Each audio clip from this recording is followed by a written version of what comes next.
Daniel, kumusta ngayon? At kumusta ang nanay ni Daniel? Carla Estrada naging emosyonal sa naging interview niya kay Bernadette Soriano. Dito ay kanyang nakwento din kung ano nga ba ang isa din sa mga bagay na pinakakinatatakutan na maranasan muli ng kanyang anak na si Daniel. Narito at ating alamin ang buong detalye. Okay, yung anak ko, pinag-usapan naman ng buong daigdig yan, ano? And I always pray that he will be okay. But at the end of the day, yung question na kumusta yung anak ko, kumusta si Daniel lang ang tanging makakasagot ng buo nun. But ako as a mother, I always pray for the best for my son, para sa mga anak ko. Hindi lang kay Daniel, no? And I always pray na maging better sila. Sana pag dumadaan sila ng mga pagsubok, sana maganda ang lesson talaga. Kasi kailangan mong magkamali para may matutunan ka at para mas maging maayos ka o mabuti kang tao after that. Andito lang ako lagi sa likod ni DJ. If ever tawagan niya ako at gusto niya ako makausap. It's an exercise for my children na hindi sila dapat nakatanghod agad sa akin tuwing meron silang problema. No? Kasi ang tinuro ko sa mga anak ko, pwede kayong madapa, pwede tayong masaktan, and then just learn from it. Matuto lang tayo dyan. Kasi hindi pwedeng tumigil ang buhay. Kasi lahat nagkakamali. Lahat nagkakamali. Magsi-50 na ako ngayon. Hindi pa rin perfect ang buhay ko. Araw-araw may pagkakamali pa rin tayo. May lalabas naman ng kabutihan kahit nagkakamali tayo eh. Basta mamaniobra mo lang papunta sa tama. Lagi mo kasing dapat yun ang goal. Bago ka matulog, magpatawad ka. Diba? Humingi ka ng tawad, magpatawad ka. Ipagdasal mo yung mga taong nagagalit sa'yo. Para lang, sa akin pag sinabi, hindi man totoo yan, ba't mo pagdarasal, minumura ka araw-araw sa social media, tinatawag ka ng kung ano-ano, pati mga anak mo nasasali, diba? Hindi ko na problema yun.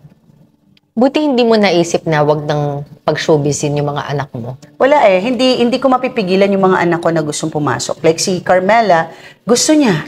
Surprisingly. So, sabi ko, sige. Pero si kuya niya, si Daniel, medyo nakaalalay. Lagi kong sinasabi yan sa mga anak ko. Kasi syempre, bilang mga tao na apektuhan, diba? So, mag-uusap-usap kami. Sabihin ko sa mga anak ko, mas bigyan natin ng oras, importansya, yung mga taong may magandang sinasabi. Protect na lang natin yung mga taong gusto tayo, mahal tayong totoo. At ibigay natin yung deserving na kailangan makatanggap ng kabutihan natin. Every time may pagsubok yung mga anak ko, I make sure na ako yung pader na pwede nilang sandalan. Maganda kasi yung storya ko dyan dahil I had Daniel, I was only 20. Turning 20, no, to be exact. Sabi ko, nung tinanong si Daniel, nung kaibigan kong, yung best friend ko si Do for 30 years, sabi niya, ano ba ang malungkot na alaala mo kay mama mo? Ang sagot ni Daniel, nung lagi niya ako iniiwan nung bata ako. Kaya takot siya lagi na parang may iwan siya. So I wrote a letter. Nagsulat ako para sa anak ko. Naghumingi ako ng sorry. Sabi ko, anak, kay Daniel, no? Sabi ko, nalaman ko na ang isa pala sa nagpapalungkot sa iyo ay yung naiiwan ka. Ang alaala mo nung bata ka, lagi kitang iniiwan. So sinabi ko dun sa letter ko, gusto ko lang malaman mo, anak, na hindi kita iniiwan dahil gusto ko lang umalis. Umaalis ako noon kasi kailangan kong magtrabaho para mabuhay ka and matulungan ang lahat ng pamilya, miyembro ng pamilya. And I'm sorry, sabi ko, anak, kasi hindi naman ako perfect because I was a young, struggling mother at that time. Nakabawi ka na ba sa kanya? More than pa. For me, more than yung bawi na binigay ko because pinakita ko sa mga anak ko na hindi kayo magugutom, magkakaroon kayo ng magandang edukasyon. Ibibigay ko lahat sa inyo yon. At higit sa lahat, magiging mabuti kayong mga tao. Sino ka muna at sino ka bilang ina?